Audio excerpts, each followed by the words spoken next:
terima kasih Anda masih di Selamat Pagi Cirebon pemirsa, dan di segmen terakhir ini saya masih membuka Anda pemirsa, silahkan Anda bisa bergabung di line telepon 0231 482138, atau pemirsa juga bisa untuk memberikan pendapat Anda, pertanyaan Anda ini lewat SMS atau ke nomor WhatsApp yang ada di layar kaca RCTV. Sebelum saya ke Kang Mas Hari, ini ada WhatsApp lagi yang masuk ya dari pemirsa di eretan Indramayu, Kang Muiz ya.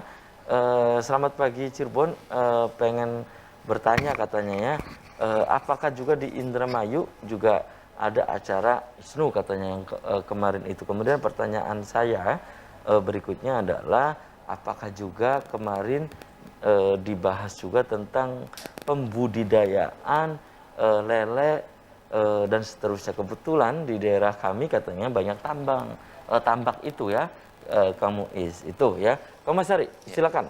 Tadi pertanyaan saya terputus jeda iklan berkaitan dengan pemasaran ya, strategi itu ya. Silakan Kang Mas Hari. Ya, terkait dengan strategi pemasaran, marketing kita itu. Kelemahan kita kebanyakan adalah masih menggunakan cara tradisional, lama, gaya-gaya lama tradisional. Oh, tradisional. Sehingga penggunaan teknologi digital ini menjadi sebuah tuntutan. Artinya setiap pelaku UMKM dan pesantren itu harus memanfaatkan fitur-fitur yang ada di smartphone mereka, khususnya terkait aplikasi pemasaran di marketplace dan sebagainya. Artinya semakin banyak kita memiliki jalur pemasaran, baik itu melalui Facebook, melalui di marketplace itu ya, yang ada itu akan semakin membuka peluang produk kita dijamah oleh masyarakat itu. Dan strategi berikutnya yaitu strategi untuk sinergi lintas sektor. Artinya kita dari kalangan UMKM maupun pesantren ya, itu harus mau membuka diri bekerja sama dengan berbagai instansi, baik itu misalnya dari permodalan maupun dari sekarang banyak permodalan dari berbagai bank itu sangat membuka luas ya untuk peminjaman yang dengan bunga kalau nggak salah sampai ada 0%, artinya begitu. Dan ini harus dimanfaatkan secara maksimal, apalagi dengan adanya dana abadi pesantren ini. Dana abadi pesantren harus dimanfaatkan secara baik ya, meskipun sebetulnya nanti kita diuji terkait dengan kemandirian. Artinya apa? Memang pesantren akan terbantu dengan dana abadi, mungkin, tapi kita juga harus lihat juknis dan syarat ketentuannya. Tapi kita juga selama ini pesantren itu sudah terbiasa mandiri, jangan sampai nanti hanya mengandalkan proposal, hanya dana abadi itu, sehingga nanti kita malah tergadai kemandirian kita sendiri. Nah, kalau kaitannya dengan tadi sempat disinggung terkait dengan masalah lele ya, kebetulan tadi itu tambak gitu kan. Di eretan. Sebetulnya di Indramayu juga kita buka seluruhnya kemarin itu. Ada banyak dari Indramayu yang ikut ya. Indramayu, Kuningan, Majalengka, Kota, Kabupaten Cirebon. Dan kemarin juga ada pemberdayaan jamur, bahkan dari Kemenko itu sudah berkomunikasi dengan BRIN. BRIN itu Badan Riset Nasional itu. Dan akan siap menerjunkan pakarnya untuk melatih. Dan berbagai bidang yang kita butuhkan itu Kemenko siap. Di Badan Permebelan kita akan juga gelar pelatihan ya, karena kemarin itu online dan terbatas, mungkin tidak semua bisa mengikuti. Tapi ke depan mudah-mudahan bisa dilakukan pelatihan secara offline sehingga lebih maksimal, baik itu dalam segi bidang pertanian, pertambakan, mebel dan lain sebagainya. Seperti itu. Gitu ya. Oke, Kang Muiz, untuk yang paling cocok ya, terutama nih di Kabupaten Cirebon. Nah, kemarin juga dibahas tidak gitu Kang Muiz, bahwa ini yang paling cocok untuk, misalnya kan kita lihat secara geografis dulu ya, bahwa Kabupaten Cirebon dengan Indramayu tentunya juga berbeda nih dari sisi strategi pengembangan. Atau kemarin juga sama gitu Kang Muiz, dari sisi strategi pengembangannya, kemasannya, kemudian marketingnya gitu. Kang Muiz kemarin.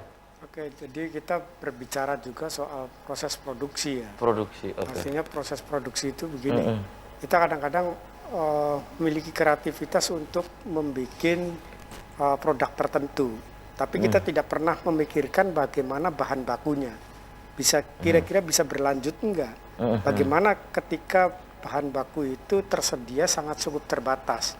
Nah, kita mendorong dalam konteks ini misalnya ada yang berproduksi di bahan baku misalnya, ada yang di tingkat menindaklanjuti dari bahan baku itu untuk diciptakan, diproduksi atau dibentuk apalah misalnya. Nah, itu kita arahkan juga di sana. Nah, ini yang kemudian akan menjadi satu kekuatan yang terintegrasi antara satu dengan yang lainnya, sehingga ketika kita produksi ini kita tidak sulit mencari bahan bakunya, kemudian kita juga sudah dipersiapkan tenaga ahlinya misalnya.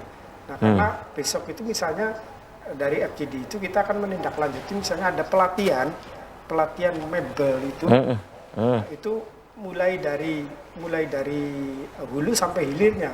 Jadi bagaimana menciptakan mebel yang sangat berkualitas ekspor, dan sekaligus juga nanti akan diupayakan bagaimana cara mengekspor dan juga diekspor juga gitu. Hasil apa namanya, misalnya ngesub hasil itu boleh setelah pelatihan itu ngesub misalnya. Dari hasil ngesub itu nanti bisa ditarik oleh yang bersangkutan untuk diekspor. Nah, itu cara pemulai dari cara pembikinannya, atau bahkan didorong pesantren itu bisa ekspor secara langsung sendiri. Itu saya kira cukup menarik gitu ya. Di apa namanya, di Jamur juga karena ISNU juga punya dampingan ya. Artinya mencoba untuk mendampingi UMKM misalnya. Iya. Ada ayam broiler, kemudian ada ISNU mendampingi juga, Kang? Iya, mendampingi juga. Nah, itu kan misalnya di Jamur itu problem kita itu ternyata di bahan baku itu, di bibitnya itu. Sehingga ketergantungan ini yang mengganggu, ketergantungan bibit ini yang kemudian mengganggu terhadap produksinya. Oleh karenanya tadi dengan Kemenko itu kita bekerja sama gitu untuk bagaimana dengan ahlinya membuat apa namanya, bibit-bibit proses produksi jamur itu. Jadi kita arahnya akan ke sana itu. Itu Kamu Is. Untuk ayam broiler juga misalnya bagaimana memperkecil ongkos produksi itu juga akan kita lakukan dengan pelatihan-pelatihan. Baik, Mas Ari. Berarti secara umum kemarin tidak dibahas secara spesifik bagaimana Indramayu, misalnya bagaimana Kabupaten Cirebon yang secara geografis itu berbeda, kemarin dibahas nggak gitu?